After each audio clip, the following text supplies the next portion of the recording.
स्वागत है साथियों आप सभी का स्टडी एग्जाम एकेडमी में। जैसा कि आज पीटीटी का एग्जाम हो चुका है और इसके जितने भी जीके के प्रश्न पूछे गए हैं सारे प्रश्नों का आंसर मैं आपके सामने यहां पर लेके आया हूं।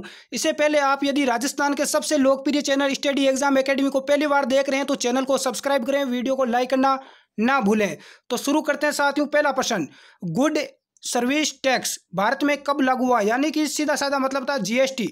भारत में जीएसटी कब लागू हुई? तो इसका राइट आंसर था वो था 1 जुलाई 2017 को। जिसने भी ये 1 जुलाई 2017 किया बिल्कुल उसका करेक्ट है। अगला प्रश्न, भारत का अंतिम वाइसराय कौन था?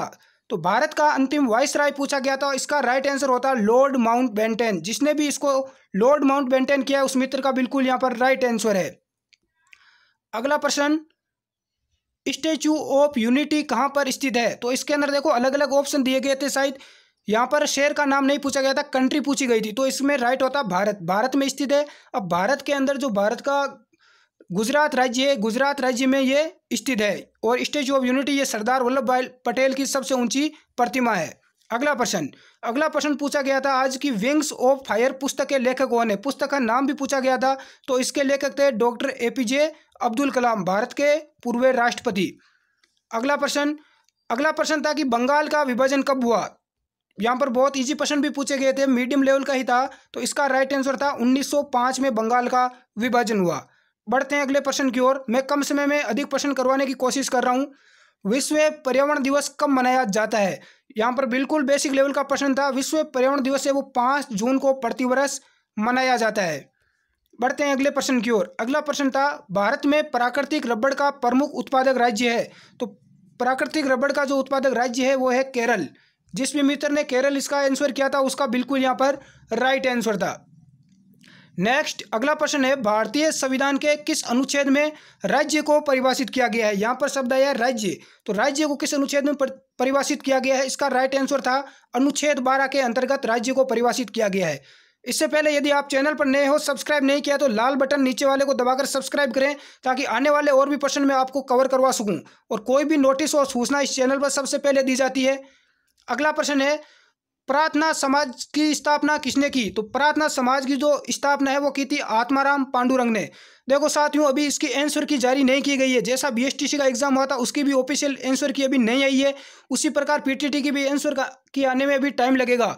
इसलिए जैसे आंसर की आएगी मैं आपको सबसे पहले वीडियो प्रोवाइड करवा दूंगा, इसलिए चैनल को बिल्कुल आप सब्सक्राइब जरूर कर लें। अगला प्रश्न, गुरु नानक का जन्म कहाँ पर हुआ था? तो गुरु नानक का जन्म हुआ था तलवंडी में, बिल्कुल इसका राइट आंसर था। और ये तलवंडी किस स्टेट में, यदि आपको पता है तो कमेंट करके बताना। एक प्रश्न था कि कौन सी विटामिन की कमी से बेरी बेरी नामक रोग होता है? तो इसका राइट आंसर था विटामिन बी की कमी से। यदि आपको अगली शिफ्ट में पूछा जाता है ए की कमी से तो रतौंधी, सी की कमी से स्कर्वी और डी की कमी से रिकेट्स रोग होता है। नेक्स्ट, मानव शरीर का सामान्य तापमान कितना होता है? तो देखो इसके अंदर वैसे तो 37 डिग्री सेल्सियस पढ़ते हैं लेकिन ऑप्शन में 37 डिग्री सेल्सियस नहीं था। इसका राइट आंसर बिल्कुल यही होता है मित्रों 36.9 डिग्री, 36.9 डिग्री सेल्सियस। जिसने भी किया बिल्कुल यहाँ पर राइट है। अगला प्रश्न, प्रथम बौद्ध संगति का आयोजन कहाँ पर किया गया? तो प्रथम बौद्ध संगति का आयोजन किया गया था राजगृह के अंदर, राजगृह में इसका आयोजन किया गया। नेक्स्ट, भारत की सबसे लंबी तटीय रेखा वाला राज्य कौन सा है? तो सबसे लंबी जो तटीय रेखा है वो है गुजरात राज्य की, और गुजरात की जो राजधानी है वो गांधीनगर। गुजरात की जो तटीय रेखा है वो कितने किलोमीटर लंबी है? यदि आपको पता है तो कमेंट करके जरूर बताना। अगला प्रश्न, नालंदा विश्वविद्यालय की स्थापना किसने की? तो नालंदा जो विश्वविद्यालय है सबसे बड़ा विश्वविद्यालय है, एक तरह से हम देखें तो इसकी स्थापना कुमार गुप्त के द्वारा की गई। नेक्स्ट अगला प्रश्न यहाँ पर हिस्ट्री से पूछा गया था कि मनसबदारी प्रथा किसने शुरू की थी? तो सभी को पता है कि मनसबदारी प्रथा है वो बादशाह अकबर के द्वारा, जो कि मुगल सम्राट था, इसके द्वारा शुरू की गई। अगला प्रश्न, वन स्थली विद्यापीठ किस जिले में है? बिल्कुल बेसिक प्रश्न पूछा गया था। वन स्थली विद्यापीठ ये टोंक जिले में है। ये प्रश्न कई बार रिपीट होता है एग्जाम में, इस बार भी रिपीट हुआ है। इस बार जो हमने टेस्ट सीरीज ली थी अपनी राजस्थान जीके की, जो अपनी पहले सामान्य ज्ञान की, उससे बाहर एक भी प्रश्न नहीं गया है। प्रश्न है कि अरबी फारसी शोध संस्थान, यहाँ पर शोध संस्थान है, ये कहाँ पर स्थित है? तो ये भी टोंक में ही थे। इसका राइट आंसर भी टोंक होता। टोंक से 2 प्रश्न देखने को मिल गए हैं। अगला प्रश्न था कि गमन, करड और अंजन ये क्या है? इस प्रकार से शायद प्रश्न था। तो देखो ये इसका राइट आंसर था राजस्थान में घास की जो किस्में हैं राजस्थान में घास की किस्में।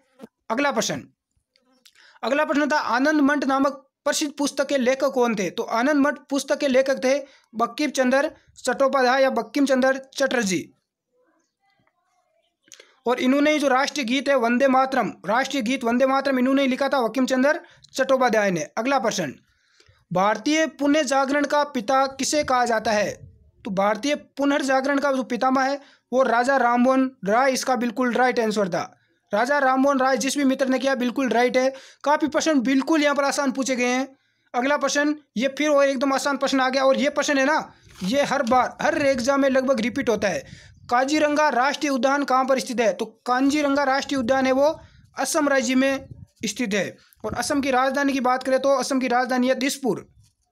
बिल्कुल, ये काजीरंगा राष्ट्रीय उद्यान एक सींग वाले गेंडे के लिए प्रसिद्ध है। ये प्रश्न बार बार एग्जाम में रिपीट होता है मित्रों, ऐसे प्रश्न का विशेष तौर से आप ध्यान रखा करो एग्जाम में। अगला प्रश्न, गिर राष्ट्रीय अभयारण्य कहाँ पर स्थित है? ये गिर वाला ये भी बार बार रिपीट होता है। तो गिर राष्ट्रीय अभयारण्य है वो गुजरात में स्थित है। इसका राइट आंसर जिस भी मित्र ने गुजरात किया बिल्कुल राइट है। और गुजरात से 2 प्रश्न पूछे गए। स्टैच्यू ऑफ यूनिटी जो कि गुजरात में ही है, सरदार वल्लभ भाई पटेल की एक गुजरात की राजधानी ये गांधीनगर। अगला प्रश्न पूछा गया था, समुद्र की गहराई नापी जाती है? तो समुद्र की गहराई मापी जाती है फेदोमीटर से। ये मैंने साइंस का एक टेस्ट लिया था, उसमें करवाया था कि समुद्र में क्या मारो, छलांग मारो, कूद जाओ, या उसको उठाकर फेंक दो, तो फेंक दो से फेदो। अगला प्रश्न, नेक्स्ट प्रश्न है, भारत का सबसे प्रदूषित शहर है? ये प्रश्न पूछा गया था, यहाँ पर शहर पूछा गया था, तो इसका राइट आंसर था पटना। पटना क्या है मित्रों? पटना है ये बिहार की राजधानी है, ध्यान रखना। और भारत का स्वच्छ शहर यदि पूछा जाए तो इंदौर, इंदौर भारत का सबसे स्वच्छ शहर है, यह भी पूछा गया था।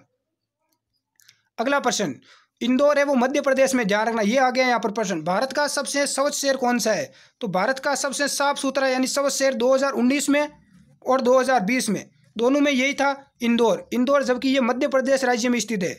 अगला प्रश्न, अभिनव बिंद्रा का संबंध कौन से खेल से है? तो इनका संबंध है निशानेबाजी से। करंट से रिलेटेड प्रश्न था। अगला प्रश्न, सेल्यूकस ने अपने राजदूत के रूप में चंद्रगुप्त मौर्य के दरबार में किसे भेजा था? तो सेल्यूकस ने किसको भेजा था चंद्रगुप्त मौर्य के दरबार में? ये भेजा था मेघनास्तीनिस को। मेघनास्तीस जिसने भी किया है उस मित्र का बिल्कुल करेक्ट है। अगला प्रश्न था कि चंदन उत्पादन की दृष्टि से भारत का प्रथम राज्य है? तो इसका राइट आंसर था तमिलनाडु। तमिलनाडु की राजधानी चेन्नई, यहाँ पर सबसे ज़्यादा चंदन का उत्पादन होता है।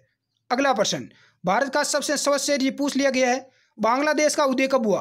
तो बांग्लादेश का उदय ये कब हुआ था? 1931 में हुआ था। बिल्कुल करेक्ट राइट आंसर इसका 1931। लेकिन ये प्रश्न नहीं था इसके अंदर, वो मैंने पहले जो प्रश्न बताया था बांग्लादेश का विभाजन कब हुआ था ये पूछा गया था, इसका ध्यान रखना। तो बांग्लादेश का विभाजन 1905 में हुआ था, उदय वाला नहीं था।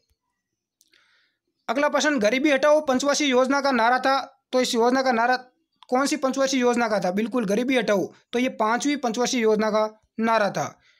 ये वापस वही प्रश्न आ गए। तो ये प्रश्न थे कुछ। यदि आगे के और भी प्रश्न चाहिए तो चैनल को सब्सक्राइब कर लो, जैसे ही प्रश्न मिलेंगे मैं तुरंत आपके लिए डाल दूंगा वीडियो।